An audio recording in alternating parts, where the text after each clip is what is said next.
گھر میں کوئی بات کرنے والا نہیں، باہر کوئی بات کرنے والا نہیں۔ کعب بن مالک کا خود کا کہنا یہ ہے کہ جو حدیث میں ان کے الفاظ آتے ہیں، اور تھے بڑے ادیب، بڑے شاعر، اس واسطے انہوں نے اپنے اس داستان کو جن الفاظ میں سنایا ہے تو واقعہ یہ ہے کہ وہ تو آدمی پڑھ نہیں پاتا ان لفظوں کے صحیح معنی اور مطلب کو، اس لیے کہ وہ ناقابل برداشت ہو جاتے ہیں۔ تو کعب بن مالک کہتے ہیں کیفیت یہ ہوتی تھی کہ دل یہ چاہتا تھا کہ زمین پھٹ جائے میں اس میں سما جاؤں، ایسی صورتحال اور ایسی فضا۔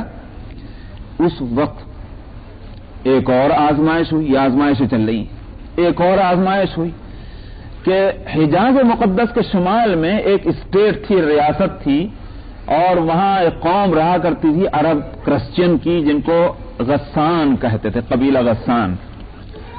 اس کا سردار تھا جبلہ ابن اہم۔ جبلہ ابن اہم نے خط لکھا کعب بن مالک کے نام، اور ایک آدمی اس خط کو لے کر مدینے میں آیا۔ اس خط کو میں کیا لکھا تھا؟ خط میں یہ لکھا تھا کہ تم بڑے قابل ہو اور بہت ہی زبان کے بڑے ماہر ہو، بڑے سمجھدار، ذکی اور فہیم ہو، تم جیسے قابل آدمیوں کی تو ہر جگہ قدر ہوتی، تمہارے ساتھ تمہارے ساتھیوں نے جو معاملہ کیا ہوا ہے اس کی وجہ سے ہم کو بہت دکھ ہے، تم ہمارے یہاں چلے آؤ، ہم تمہاری بڑی عزت کریں گے، اپنی حکومت کے اندر تم کو شریک بنائیں گے۔ یہ تھا وہ خط۔ اب آپ ذرا خود سوچیں کہ اتنی بڑی آفر آئی ہے، حکومت میں شریک کیا جائے گا، اور یہ حکومت جو ہے وہ سیکولر اسٹیٹ نہیں بھائی، سمجھ میں آیا؟ وہ تو بادشاہی، کہ جو بادشاہت میں شریک کا مطلب کہ ملک آدھا تیرا یا تہائی تیرا اور باقی میرا، اتنی بڑی آفر ہے۔ وہ شخص مدینے میں آیا، اس نے بازاروں میں پوچھتا پھر رہا، بھائی کوئی ہے جو مجھے بتائے کون ہے کعب بن مالک؟ تو کسی نے اشارہ سے کہہ دیا کہ وہ کھڑا۔ چنانچہ وہ کعب بن مالک کے پاس آیا اور آ کر کے اس کو وہ خط دیا۔ کعب بن مالک نے اس خط کو پڑھا۔ پڑھنے کے بعد ان کا خود کا کہنا یہ ہے کہ میری عجیب کیفیت ہوئی، اور اس کا جواب تو میں نے بہت آسانی سے دے دیا کہ برابر میں ایک روٹی پکانے والے کی دکان تھی، وہاں جا کر کے اس کے ٹکڑے کر کے خط کے اس کے تنور میں ڈال دیا چولہے کے اندر، اور اس سے کہا کہ جا چلے جا اور کہہ دینا کہ یہ تمہارے خط کا جواب ہے۔ اور اس کے بعد کعب بن مالک کہتے ہیں کہ میں پہاڑ پہ چڑھ گیا مدینے کے باہر، اور وہاں جا کر جتنا مجھ سے رویا جا سکتا تھا خوب رویا، اور یہ کہا اللہ سے کہ اے اللہ، اب تک تو جو گزر رہی تھی سو گزر رہی تھی، اب تو دشمن میرے ایمان کو تاکنے لگے، اب میرا ایمان خطرے میں آ گیا۔ تو یہ ہے وہ نقطہ جس کو میں بتانا چاہ رہا تھا کہ ایمان کے اوپر آنچ آنا گوارا نہیں ہے۔ دنیا کی ساری تکلیفیں گوارا تھیں حضرات صحابہ رضی اللہ عنہ کو، آخر اللہ سبحانہ و تعالیٰ کے یہاں آزمائش میں کامیاب ہو گئے، امتحان پاس کر لیا گیا ہے۔ اس کے بعد وعلى الثلاثة الذين خلفوا وہ آیتیں نازل ہوئی، لقد تاب اللہ، وہ جو حتى اذا ضاقت عليهم الارض بما رحبت وضاقت عليهم انفسهم وظنوا ان لا ملجا من الله الا اليه ثم تاب عليهم ليتوبوا ان الله هو التواب الرحيم۔ اللہ تعالیٰ توبہ قبول کرنے والا ہے اور وہ مہربان ہے۔ بس یہ آیتیں رات کے آخر وقت میں نازل ہوئیں نبی کریم صلی اللہ علیہ وسلم پر، تو بالکل اندھیرا تھا، ابھی روشنی پورے طور پر بھی نہیں پھیلے تھی۔ آپ نے کتابت کرنے والوں کو بلا کر کے فرمایا کہ اس آیتوں کی کتابت کرو، اور بتلایا کہ یہ ان لوگوں کے تعلق سے یہ آیتیں نازل ہوئیں۔ ایک شخص جس نے سنا، دل میں تو تعلق تھے لوگوں کے، وہ تو حکم پیغمبری کے مطابق معاملات جو تھے وہ بائیکاٹ کے وہ چل رہے تھے، دل میں تو سب کی محبت تھی۔ ایک آدمی نے جو سنا وہ بھاگا چلا گیا اور چیخ مار مار کے اس نے کہا کعب بن مالک مبارک مبارک مبارک، اور تمہاری توبہ قبول۔ کعب بن مالک کہاں؟ مدینے سے باہر جنگلوں میں پھر رہے ہیں، نہ رات کی فکر نہ دن کی۔ انہوں نے سنا اور سن کر آئے، اور آ کر کے انہوں نے پہلا کام تو یہ کیا کہ جو کپڑے پہن رہے تھے انہوں نے کہا کہ یہ کپڑے جتنی بھی قیمت کا یہ تو لے لے، اس وقت تو میرے پاس یہی ہے۔ اور اس کے بعد نبی کریم صلی اللہ علیہ وسلم کی خدمت میں حاضر ہو کر تصدیق چاہی کہ وہاں کے حالات کیا ہیں، واقعتاً سچی خبر بھی ہے کہ نہیں۔ جب دیکھا کہ سبھی اٹھ کر مل رہے ہیں اور معانقہ کر رہے ہیں اور سلام کر رہے ہیں، مبارکباد دے رہے ہیں، معلوم ہوا کہ صحیح نبی کریم صلی اللہ علیہ وسلم۔ دیکھیں یہاں وہ بات ہے جس کو کہتے ہیں للہیت۔ جب مصلحت کا تقاضا یہ تھا کہ تعلق نہیں، تو دیکھ لیجیے تعلق نہیں،